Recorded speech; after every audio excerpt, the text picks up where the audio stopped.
Hello, I'm Clover Leary. I'm your instructor for this short-term history photography class. The next video kind of goes over more general course policies for any of the history photography courses, but I wanted to go over just a few things that are particular to this specific course, since it is a short-term version of the course, and basically a lot of work fit into a much shorter time frame. So one of the things that will differ from the next video, again, this is a short-term course. So we're covering the full 16-week course material in a much shorter time frame.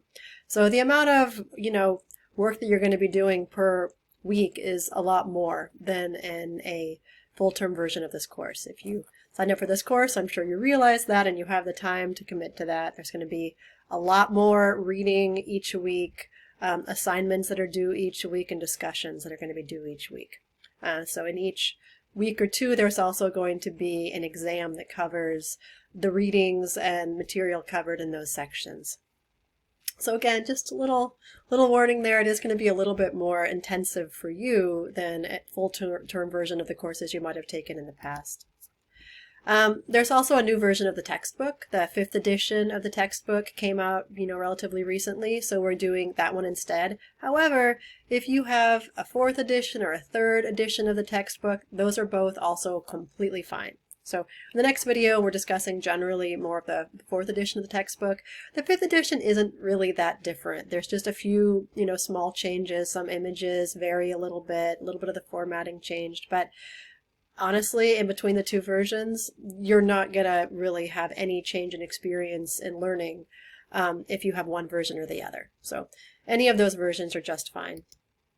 And the last thing, I decided for these courses, since they are short-term versions, that I'm going to be giving a little bit more flexibility on the deadlines. So instead of, having a policy where I don't accept work past the due date, I am going to be giving you a 24-hour grace period, no questions asked. So if you miss an assignment deadline, you have until midnight the next night to submit it for full credit.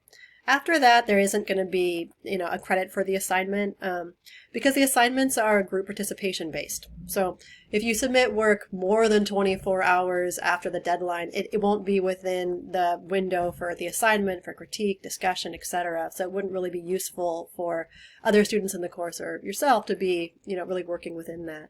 But I do also accept extra credit. So if I miss a deadline and it's more than 24 hours late, don't bother trying to, do that particular discussion or critique or assignment. Instead, just plan on doing one of the extra credit assignment to make up the lost points.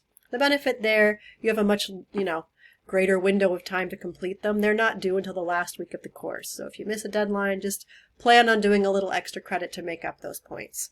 The extra credit options are in the assignments module on Canvas. You'll be able to find those, pretty easily. Lastly, if you have any questions, I always like interacting with students, so I'm happy to discuss things with you pretty much by email at pretty much any point. But I can also make appointments to talk to you during office hours. So if you're having any kind of difficulty with the course material or just wanted to check in about something, let me know. Just within about 24 hours ahead of time so I can schedule a time during the office hours.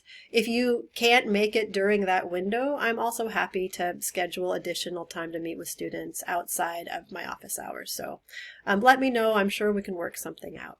I look forward to working with you in the course.